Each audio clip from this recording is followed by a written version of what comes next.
अगर आप भी लेना चाहते हैं देश दुनिया की तमाम जानकारी तो आज ही सब्सक्राइब करें हमारे चैनल को। साथ ही नीचे दिए बेल आइकन को जरूर दबाएं ताकि हर अपडेट आप तक पहुंच सके।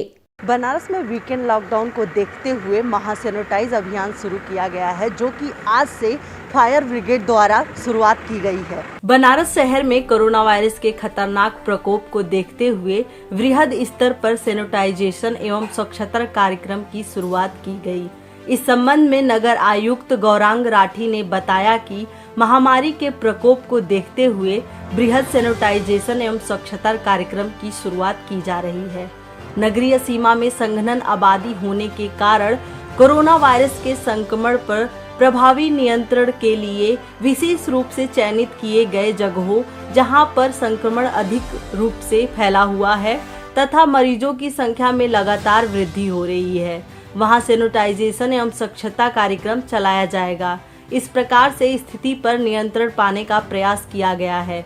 स्वच्छता में लगे सभी सफाई कर्मी प्रत्येक दिवस 2 पाली में अपने निर्धारित क्षेत्रों में स्वच्छता कार्यक्रम के साथ गलियों, तालाबों आदि में ब्लीचिंग का छिड़काव एवं एंटी लार्वा स्प्रे का भी उपयोग करेंगे। इसके साथ ही रोस्टर बनाकर नगरीय सीमा क्षेत्र के अंतर्गत मच्छर रोधी फागिंग भी सघनता से चलाया जाएगा। इसके लिए समस्त नगर निगम सफाई कर्मी, कर्मचारी और अधिकारी स्वयं भी संक्रमण से बचाव के लिए N95 मास्क और सैनिटाइजर के साथ सोशल डिस्टेंसिंग का पालन करेंगे। कार्यक्रम का शुभारंभ करने वाले MLC AK शर्मा द्वारा स्वच्छता अभियान के विषय में आवश्यक जानकारी के साथ ही कोरोना के संबंध में जनता से अपील की गई। उन्होंने कहा कि नगरवासी घरों के पास पानी इकट्ठा होने वाले संसाधन एवं कबाड़ इत्यादि इकट्ठा न होने दें। समस्या आने पर कोई भी कंट्रोल रूम एवं नजदीकी स्वास्थ्य केंद्र पर संपर्क करें। उन्होंने कहा कि बहुत जरूरी कार्य पर ही बाहर निकलें, अन्यथा अनावश्यक रूप से बाहर ना निकलें। ऑक्सीजन की चिंता न करें, पर्याप्त सुविधा हो रही है और मैं ईश्वर से प्रार्थना करूंगा कि किसी को भी उस कारण से कोई तकलीफ ना पड़े। जहाँ तक सैनिटाइजेशन का सवाल है, सफाई का सवाल है, तो ये पूरी बीमारी जो है आपको मालूम है कि कहीं न कहीं सैनिटाइजेशन से संबंधित है। मेरा सभी से ये आग्रह है, मेरा सभी से सुझाव है कि 3 बातों का अवश्य ध्यान रखें। एक तो अपने वातावरण की शुद्धि, वातावरण की शुद्धि के लिए ही ये आज का अभियान मुख्य रूप से चलाया गया है। दूसरा अपने शरीर की शुद्धि, उसमें विशेष रूप से अपने हाथ की, क्योंकि हाथ जो है आप कहीं न कहीं रखते हैं, कहीं लगाते हैं और फिर अपने शरीर पर लगाते हैं, अपने घर में बच्चों पर लगाते हैं। तो अपने शरीर की शुद्धि, अपने हाथ की शुद्धि। और तीसरा जो आज की तारीख में बहुत महत्वपूर्ण हो गया है और आपने ऑक्सीजन की बात की, उससे भी संबंधित है, अपने श्वास नली की शुद्धि। श्वास नली की शुद्धि इतनी महत्वपूर्ण हो गई है जीवन बचाने के लिए।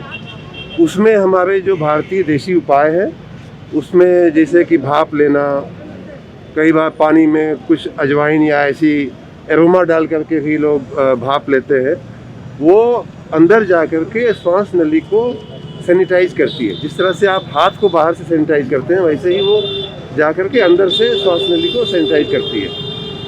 कल एम्स के डॉक्टरों ने, आपने देखा होगा कि नेबुलाइजेशन एक टेक्निक उन्होंने बताई है। वो भाप लेते समय बीच में एक दवा का नेबुलाइजेशन का एक कैप्सूल डाल देते हैं, वो भी अंदर जाता है, तो हमारी नलियों को खोलता है। फिर उसके बाद आप भाप भी लीजिए, सामान्य भाप लीजिए, भारतीय जो पद्धति और परंपराएं हैं उनके हिसाब से भाप लीजिए। तो ये तीनों सैनिटाइजेशन, वातावरण का सैनिटाइजेशन, शरीर का, उसमें प्रमुख रूप से हाथ का सैनिटाइजेशन और अपनी श्वास नली का सैनिटाइजेशन, ये मेरा नागरिकों को संदेश है। आपके मार्फत अगर लोगों को के जहन में उतरेगा तो बहुत उपयोगी है। लगातार वाराणसी में अभी भी कमी नजर आ रही है, कब तक दूर होगी? अगर बात करें जो बेड है वो क्रमशः बढ़ रही है। आपने देखा होगा कि जो परिस्थितियां हैं उसमें हम रोज 50-60, रोज 100 बेड की बढ़ोतरी हो रही है और ईश्वर चाहेगा तो सब कुछ अच्छा बीएचयू में रहेगा। 1000 का बेड बन रहा है, सब ठीक है। 1000 बेड स्वाभाविक रूप से बहुत जल्दी बन जाएगा, बहुत उसका फायदा होगा। 1000 बेड बढ़ेंगे तो स्वाभाविक रूप से उसका बहुत शहर में लॉकडाउन होने की वजह से फायर ब्रिगेड के जवानों ने पूरे शहर को अच्छे से सैनिटाइज किया। ऐसे में इस सैनिटाइज अभियान से उम्मीद किया जा रहा है कि कोरोना पॉजिटिव की संख्या कम होगी।